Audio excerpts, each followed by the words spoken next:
शुक्रिया। जनाब जावेद अख्तर साहब कई मर्तबा दोहरा रहे हैं कि फेथ का मतलब बताइए, फेथ का मतलब बताइए। मैंने बता दिया, फेथ सही भी होता है, गलत भी होता है। और आज हम फेथ पे बात नहीं कर रहे हैं, हम ट्रुथ और डज गॉड एग्जिस्ट पे बात कर रहे हैं। क्या डज गॉड एग्जिस्ट, ये ट्रुथ यानी गॉड है या नहीं है, इसमें से दोनों ट्रुथ क्या है। अब आप उसे फेथ कह लें, बिलीफ कह लें, नॉट माई बिजनेस। उसके बाद आपने कहा कि भाई सवाल करने से मजहब रोकता है।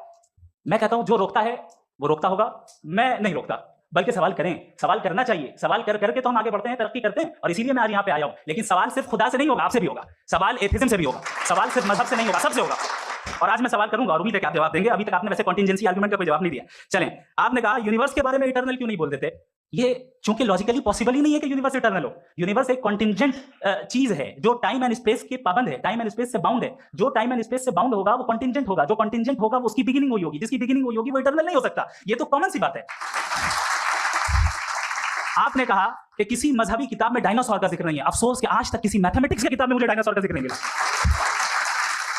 तो इसका मतलब मैथमेटिक्स की किताब बेकार है? नहीं, उसका वो टॉपिक नहीं है। रेवलेशन का और मजहबी किताबों का टॉपिक ये नहीं है कि आपको आके बताए साइकिल कैसे बनाते हैं, या आकर ये बताएं कि जो है डायनासोर कब था। वो तो मोरालिटी सिखाने आया है, गॉड के बारे में बताने आया, नॉन फिजिकल रियलिटी की हकीकत को सिखाने के लिए आया। रिलीजन साइंस को रोकता है? नहीं रोकता। अगर रोकता है तो गलत करता है। रिलीजन साइंटिज्म को रोकता है, जिसमें हमारे जावेद साहब मुब्तला। साइंस और साइंटिज्म में फर्क है। साइंटिज्म यह है कि आप समझें कि साइंस और साइंटिफिक मेथोडोलॉजी ये नॉलेज को हासिल करने का वाहिद सोर्स ऑफ नॉलेज है। यह है साइंटिज्म। हम इसे रिजेक्ट करते हैं।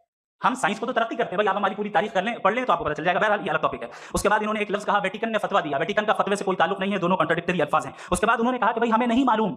अगर नहीं मालूम तो क्लियरली कह देना कि नहीं मालूम है, इसमें क्या हर्ज है। तो वही तो मैं कह रहा हूं ना कि आप कह दें कि नहीं मालूम, लेकिन क्लेम क्यों कर रहे हैं कि गॉड एग्जिस्ट नहीं कर रहा है। आप कह दें नहीं मालूम है, हो सकता है हो सकता ना हो, लेकिन आप क्लेम कर रहे हैं। The moment you say God does not exist, this is a claim, and now the burden of proof is upon you too, जैसे हमारे ऊपर है। और क्यों है मैं बताता हूं, क्यों है ये भी मैं बताता हूं। फिलोसॉफिकली जो क्लेम होता है ना, सिर्फ ये नहीं होता कि इंसान कहे पॉजिटिव क्लेम करे और नेगेटिव क्लेम करे तो बर्डन ऑफ प्रूफ नहीं है। आप मिसाल के तौर पे मैं कहूं कि फुला उस कमरे में कोई नहीं है, मैंने एक नॉलेज का क्लेम किया है। उस कमरे में कोई नहीं है, मैंने एक नॉलेज का क्लेम किया। या तो मैं कहूं मुझे नहीं पता, हो भी सकता है नहीं भी हो सकता है, this is not a claim. लेकिन जब मैं कह रहा हूं कि वहां कोई नहीं है, या मैं कह रहा हूं वहां कोई है, दोनों क्लेम है और दोनों के ऊपर बर्डन ऑफ प्रूफ है। हमारे ऊपर भी बर्डन ऑफ प्रूफ है, मैंने कंटिजेंसी आर्गुमेंट दिया, इसे तोड़कर दिखाइए।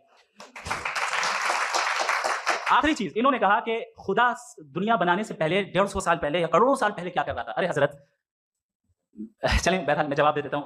आप हमारे रिस्पेक्टेड पर्सनैलिटी हैं, अगर आप नहीं होते तो मैं ऐसे एंटरटेन ही नहीं करता। टाइम, ये 100 साल पहले या 100 साल बाद, पहले बाद में अभी, ये वो अल्फाज है जिनका ताल्लुक टाइम से है। टाइम शुरू ही हुआ है यूनिवर्स की बिगिनिंग के बाद, तो उसके पहले खुदा क्या कर रहा था, सवाल इलॉजिकल है, ये फेलेसी है। यानी आप ये कह रहे हैं कि यूनिवर्स के बनने से पहले खुदा क्या कर रहा था। टाइम के बनने से पहले, पहले का ताल्लुक टाइम से, टाइम उस वक्त था ही नहीं, तो ये सवाल ही इनवैलिड है खुदा के ताल्लुक से। दूसरी चीज, आर्गुमेंट ऑफ कंटिजेंसी जो मैंने आपके सामने पेश किया।